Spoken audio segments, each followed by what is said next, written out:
আসসালামু আলাইকুম, আশা করি আপনারা সবাই অনেক ভালো আছেন এবং প্রশ্নোত্তর পর্বে আপনাদের সবাইকে অনেক শুভেচ্ছা এবং স্বাগতম। এবং আজকের ভিডিওতে থাকা প্রথম প্রশ্নটি করেছেন হলো অর্ক চৌধুরী ভাই, প্লিজ কমেন্টে রিপ্লাই দেন। গত জানুয়ারি মাসে আমার বোন স্যামসাং গ্যালাক্সির M31 ফোনটি কিনেছিল। ফোন কেনার সময় আমিও ছিলাম। ফোনটা স্যামসাং এর অথরাইজড স্টোর থেকে নেওয়া হয়েছিল। ফোন কেনার সময় এটা আসল না নকল পরীক্ষা করা হয়নি, কিন্তু আজকে জানতে পারলাম ফোনটা নকল। সেন্সর টেস্ট করে ফোনটা কোনো রেসপন্স পাই নাই। এখন ভাই কি করব, প্লিজ একটু জানান, বেশ উপকৃত হব। থ্যাংক ইউ অর্ক ভাই প্রশ্নটি করার জন্য।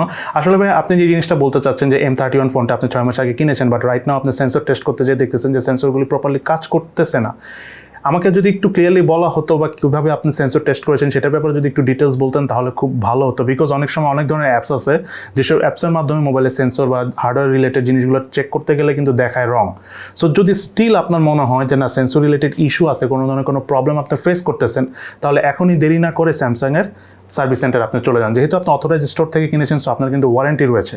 সো ওয়ারেন্টির ভিতরেই আপনি বলেন, আপনি সার্ভিস সেন্টারে যেয়ে পুরো বিষয়টা তাদেরকে খুলে বলেন। যদি অরিজিনালি সেন্সর রিলেটেড কোনো ইস্যু থাকে তারা কিন্তু এটা সলভ করে দিবে, অথবা ফোনটা সার্ভিসিংয়ে রেখে দিয়ে তারা যদি কোনো ইস্যু টিস্যু মনে হয় যে তাদের এন্ড থেকে সম্ভব ঠিক করা, সেটাও তারা ঠিক করে দিবে। দেন এরপরের প্রশ্নটি করেছেন হলো HR হাবিব, Xiaomi ফ্যাক্টরি বাংলাদেশে কখন চালু হবে, কখন ইন্ডিয়ার মতো দামে আমরা ফোন পাবো Xiaomi থেকে, জানাবেন ভাই প্লিজ।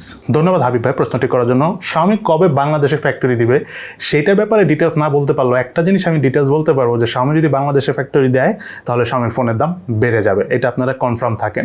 বিকজ বাংলাদেশে বিজনেস করতে হলে প্রচুর হিডেন কস্ট আছে, ঠিক আছে, মানে ইজি গোয়িং না, অত সহজ না। বাংলাদেশে বিজনেস করতে গেলে অনেক আননেসেসারি খরচ হয়, এই কারণে ফোনের দাম অনেক আননেসেসারি বেড়ে যাওয়ারও চান্স রয়েছে। এবং Xiaomi যেহেতু অনেক কম দামে ফোন বানায়, আর বাংলাদেশে যেই পরিমাণ এক্সট্রা খরচ করতে হয় কোনো ফ্যাক্টরি চালাতে হলে, বিভিন্ন রকমের ডানে বামে এত খরচ, আমার মনে হয় Xiaomi একটু সময় নেবে বাংলাদেশি ফ্যাক্টরি বানাতে।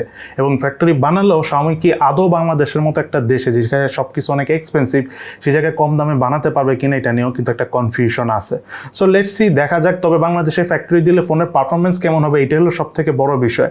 প্রাইস হয়তো বা স্লাইটলি কমবে, কিন্তু পারফরমেন্স যদি অনেক বেশি কমে যায়, যেরকম অন্যান্য মোবাইল কোম্পানিগুলো থেকে আমরা রিসেন্টলি কমপ্লেন পাচ্ছি মেড ইন বাংলাদেশ ফোন অত ভালো না, এই ধরনের কমপ্লেনও যদি Xiaomiর ক্ষেত্রে আবার আসা শুরু করে তাহলে কিন্তু ইস্যু আছে। সো অনেক কিছু ব্যাপার আছে এই জায়গায়, Xiaomiর ফ্যাক্টরি দেয়া, দেন Xiaomiর সেই ফোনগুলির পারফরমেন্স কেমন হবে, অনেক বিষয় আছে এখানে ভাইয়া। So it will take time, এখনও বলা যাচ্ছে না, তবে ইনশাল্লাহ আশা করি বাংলাদেশে Xiaomi ফ্যাক্টরি দিবে।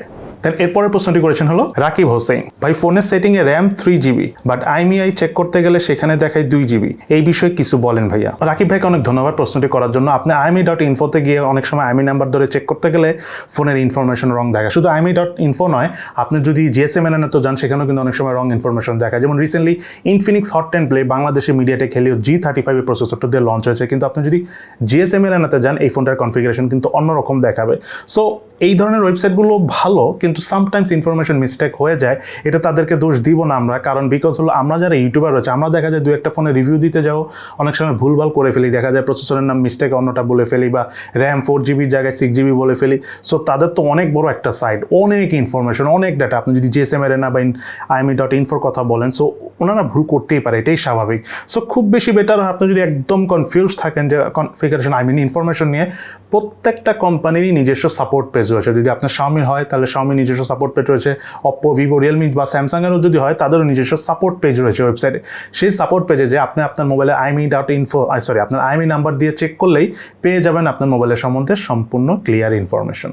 এরপরের প্রশ্নটি করেছেন হলো নাবিন বরণ চাকমা, দাদা অফিসিয়াল আর আনঅফিসিয়াল ফোনের পারফরমেন্সে কি কোনো পার্থক্য আছে, উত্তর পেলে খুশি হব। নবীন ভাইকে অনেক ধন্যবাদ এই প্রশ্নটি করার জন্য। মেইনলি আনঅফিসিয়াল বা অফিসিয়াল ফোনের মধ্যে নর্মালি কোনো পার্থক্য নয়, বাট যে বিষয়টা হচ্ছে যে ফোনটা কোথায় বানায় এটা হলো দেখার বিষয়। ধরেন আপনি একটা ইলেকট্রনিক্স জিনিস কিনবেন, সেটা যাই হোক, এনিথিং, টিভি হোক, ফ্রিজ হোক, হোয়াট এভার, রিমোট হোক বা ধরেন ইলেকট্রনিক্স কোনো গ্যাজেট হোক, সেটা যদি জাপানে বানায় তাহলে সেটার একরকম কোয়ালিটি হবে, সেটা যদি আমেরিকায় বানায় সেটা আরেক ধরনের কোয়ালিটি হবে, সেটা জার্মানিতে বানালে আরেকটা কোয়ালিটি হবে, আবার সেটা যদি বাংলাদেশে বানায় সেটার কোয়ালিটি কিন্তু আরেকটা রকম হবে। সো 4 দেশে 4 রকম কোয়ালিটি হবে, এটাই স্বাভাবিক।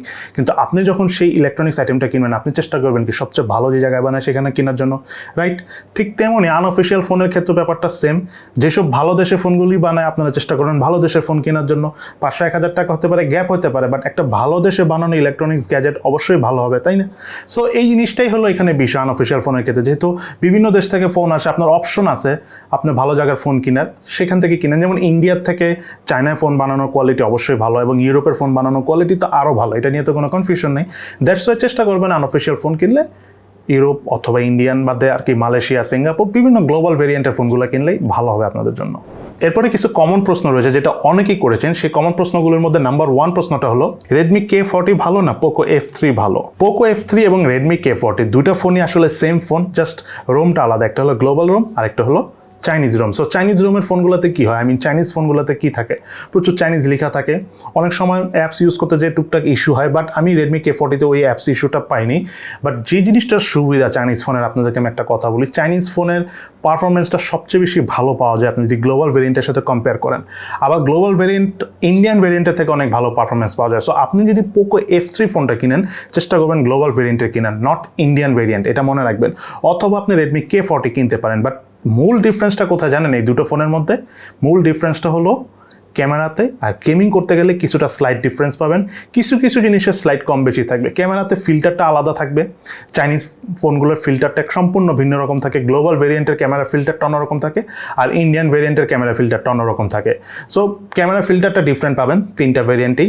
আমার কাছে চাইনিজ ভেরিয়েন্টের ক্যামেরা ফিল্টার খুব ভালো লাগে, দেন গ্লোবাল ভেরিয়েন্টেরটাও ভালো লাগে। বাট ইন্ডিয়ান ভেরিয়েন্টের ক্যামেরা ফিল্টার আমার কাছে অত ভালো লাগে না, আমার কাছে একটু খুব কেমন কেমন জানি লাগে, ন্যাচারাল মনে হয় না। দেন যে জিনিসটা খুব ইম্পর্টেন্ট সেটা হলো গেমস খেলতে গেলে চাইনিজ ভেরিয়েন্টের প্রোডাক্টের পারফরমেন্সটা অনেক ভালো পাওয়া যায়, বিকজ ইন্ডিয়ায় যে ফোনগুলো আসে এটাতে টিউনিং করা থাকে অনেক, ঠিক আছে, ওভারক্লক করা থাকে প্রসেসর। যেমন আমি এর আগে একটা ভিডিওতে বলেছিলাম যে আপনার যদি বাইক থাকে, বাইকে যদি আপনি রেঞ্জ বাড়িয়ে দেন, সেই ক্ষেত্রে কী হবে, বাইকের পিক আপটা অনেক বেশি থাকবে। হোন্ডা যখন বাইক যখন আপনি স্টার্ট করবেন তখন কিন্তু অনেক হেভি পিক আপ থাকবে। সো বিষয়টা হলো ইন্ডিয়ায় যে ফোনগুলো আসে, আমাদের এই দেশগুলোতে যে ফোনগুলো আসে সেখানে কিন্তু প্রচুর দেওয়া থাকে, টিউনিং করা থাকে, ওভারক্লক করা থাকে প্রসেসর। দ্যাটস ওয়াই দেখবেন যে আমাদের এইসব দেশে কিন্তু হিটিং ইস্যু বেশি হয় ফোনগুলোর। সো এইখানে একটা ইস্যু থাকে যে আপনি যে ইন্ডিয়ান ভেরিয়েন্ট ফোন কিনবেন বা গ্লোবাল ভেরিয়েন্ট ফোন যদি কিনেন সেই ক্ষেত্রে প্রবলেমটা খুব একটা নাই, কিন্তু চাইনিজ ভেরিয়েন্টে দেখবেন আবার হিটিং ইস্যুটা কম। আমি রেডমি K40 আমি ফোনটা চালিয়ে দেখছি, এটার হিটিং ইস্যু খুবই কম। আমি পোকো F3 কয়েকদিন ইউজ করেছি, সেখানে যে অনেক বেশি হিট হয় তা না, কিন্তু কম্পেয়ার করলে রেডমি K40 থেকে পোকো F3 হিটিংটা একটু বেশি হয়। সো ওভারঅল আমি মনে করি যদি আপনি গেমিং করেন দেন রেডমি K40 অনেকই ভালো চয়েস। বাট আপনি যদি ওভারঅল ইউজ করেন, আপনি যদি কমফোর্টেবলনেসটা চান, তাহলে অবশ্যই আপনার গ্লোবাল ভেরিয়েন্টে যাওয়াটাই বেটার। সেক্ষেত্রে আপনি চাইলে পোকো F3 নিতে পারেন। দেন এরপর আরেকটা কমন প্রশ্ন সবাই করেছেন, সেটা হলো Realme 8 ভার্সেস Redmi Note 10 কোনটা ভালো? Realme 8 এবং Redmi Note 10 এই দুটো মোবাইলের মধ্যে যে কম্প্যারিজন রয়েছে সেটার উপর আমাদের একটা ডিটেলস ভিডিও আমাদের চ্যানেলে অলরেডি পাবলিশ করা হয়েছে। আপনারা চাইলে আই বাটনে ক্লিক করে সেই ভিডিওটা দেখে নিতে পারেন। বাট দুটো ফোনের মধ্যে আমি কিছু কিছু বিষয় কম্প্যারিজন ভিডিওতে আলোচনা করিনি, যেমন ব্যাটারি পারফরমেন্স কেমন, বা ধরেন স্পিকার কোয়ালিটিটা কেমন, বা টুকটাক কিছু জিনিস আলোচনা করিনি, বিকজ দুটো ফোনেরই কিন্তু রিভিউ রয়েছে আমাদের চ্যানেলে। সো আপনারা যদি রিভিউ দেখে নেন তাহলে আপনাদের ফোনগুলো সম্বন্ধে আইডিয়া হবে। দেন আপনারা কম্প্যারিজন ভিডিও দেখেন, তখন আপনারা ডিসিশন নিতে পারবেন যে কোন ফোনটা আপনাদের জন্য কেনা ভালো হবে। বাট আমি একটা কথা বলি, দুটো ফোনই ভালো, দুটো ফোনই কেনার মতো, কোনোটাই খারাপ নয়। রেডমি ফোনে কিছু বাগিং প্রবলেম আছে রাইট নাও, ল্যাগিং বা ফ্রেম ড্রপ হয়, বাট সেটা খুবই কম রেডমি নোট 10-এ, ঠিক আছে, বিকজ আমি নিজেও রেডমি নোট 10 ফোনটাই যে ইউজ করতেছি বেশ কিছুদিন ধরে নিয়েছি, সম্ভবত এইটাই আমি সেকেন্ড ফোন হিসাবে ইউজ করতে যাবো। আপনারা জানেন ফার্স্ট টাইম অন্য একটা ফোন ইউজ করি, সো আমার কাছে খারাপ লাগেনি। বাট Realme 8 ফোনটা কিন্তু খুবই ভালো। অনেকেই বলতে পারেন যে Realme 8 ভালো হওয়ার পরও কেন আমি রেডমি নোট 10 ফোনটা নিয়েছি, বিকজ রেডমি নোট Xiaomiর একটা ফোন আমার ইউজ করার খুব ইচ্ছা অনেকদিন ধরে, বিকজ আমি Xiaomiর ফোন ওইভাবে নিজে পার্সোনালি ইউজ করা হয়নি, আশেপাশে অনেকে ইউজ করছে, আমি নিজেও অনেক রিভিউ দিয়েছি, ইউজ করেনি। Oppo, Vivo, Realme সবই টুকটাক আমি ইউজ করেছি। সো Xiaomiতে ভাবলাম একটু ইউজ করে দেখি কেমন হয়। দ্যাটস ওয়াই আসা। আপনারা যেটা ভাবতেছেন যে চুলচেরা বিশ্লেষণ করে কোনটা ভালো কোনটা বেটার, এটা দেখে আমি নিইনি। আমার কাছে জাস্ট ওভারঅল ভালো লেগেছে, আর ক্যামেরা পারফরমেন্সটাও আমার একটু ইম্পর্টেন্ট, কয়েকটা কাজ আমার ক্যামেরা লাগবে, দ্যাটস ওয়াই নেওয়া। বাট ভিডিওগ্রাফিটা আমার মোটামুটি দুটো ফোনেই, এটা খুবই স্বাভাবিক। 20-22 হাজার টাকার ফোনে অনেক ভালো ভিডিও পারফরমেন্স আপনি আসলে কোনো ফোনেই পাবেন না। বাট ওভারঅল দুটো ফোনই ভালো, যেটা আপনার ভালো মনে হয় সেই ফোনটা আপনারা চাইলে নিতে পারেন। দেন একটা কমন প্রশ্ন অনেকেই করতেছেন বেশ কিছুদিন ধরে, সেটা হলো Realme Narzo 20 এই ফোনটার ব্যাপারে কেন আমি কোনো ধরনের কোনো ভিডিওতে কেন কথা বলি না। Exactly Realme Narzo 20 one of the best phone 15,000 টাকার প্রাইস রেঞ্জে। বাট এই ফোনটা আমার মনে হয় জানুয়ারি মাসে এসেছিল, ডিসেম্বরের 29-30 তারিখে এসেছিল, আর জানুয়ারি মাসের 21-22 তারিখের মধ্যে মার্কেট আউট হয়ে গেছে। সো এখন মে মাস এসে গেছে, সো 3 মাস এই ফোন আর পাওয়া যায় না। যদি পাওয়া যায়, দু একজনের কাছে সে হয়তো বা রেখে দিছে, বা তার কাছে ছিল বিক্রি করা হয় নাই, তাই হয়তো বা পাওয়া যাচ্ছে, বাট ওইভাবে পাওয়া যায় না। দ্যাটস আমি এই ফোনটার ব্যাপারে এখন আর কোনো ভিডিওতে কথা বলি না। বাট ফোনটা ভালো, আপনারা যদি পান, আপনার যদি কেনার স্কোপ থাকে, তাহলে এই ফোনটা এখনও কিনতে পারেন। যদি 15,000 টাকার মধ্যে আরও ভালো কিছু মোবাইল সামনে আসতে যাচ্ছে, আশা করি সেসব মোবাইলের রিভিউ আমরা খুব দ্রুত নিয়ে আসতে পারবো, তখন আপনারা জানতে পারবেন যে আসলে কোন ফোনটা ভালো। সো একটু ওয়েট করুন, 15,000 টাকা রেঞ্জে আরও বেশ কিছু ভালো ভালো ফোন আগামীতে আসতে যাচ্ছে এবং খুবই সুন আসতেছে। সো আজকে তাহলে এই পর্যন্ত। কেমন লাগলো আমাদের আজকের ভিডিও অবশ্যই ভিডিও নিচে কমেন্টস করে জানাবেন, এবং সেই সাথে আপনাদের যদি কোনো প্রশ্ন থাকে যে জিনিসগুলো নিয়ে আপনারা অনেক ধরনের ঝামেলার ভিতরে আছেন, সলভ করতে পারতেছেন না, সেই প্রশ্নগুলো অবশ্যই আমাদের আজকের ভিডিও নিচে করে দেবেন। ইনশাল্লাহ আমরা আমাদের নেক্সট কিউএনএ অর্থাৎ প্রশ্নোত্তর পর্বে সেই প্রশ্নের উত্তরগুলি দেওয়ার চেষ্টা করব এবং আপনাদের মধ্য থেকে সেই প্রশ্নগুলোই পিক করা হবে যে প্রশ্নগুলো মানুষ খুবই পছন্দ করতেছে। এবং সেকেন্ড হলো, আমি সবচেয়ে বেশি ইম্পর্টেন্সই দিই যে প্রশ্নগুলোর উত্তর দিলে অন্যান্য মানুষের উপকার হবে।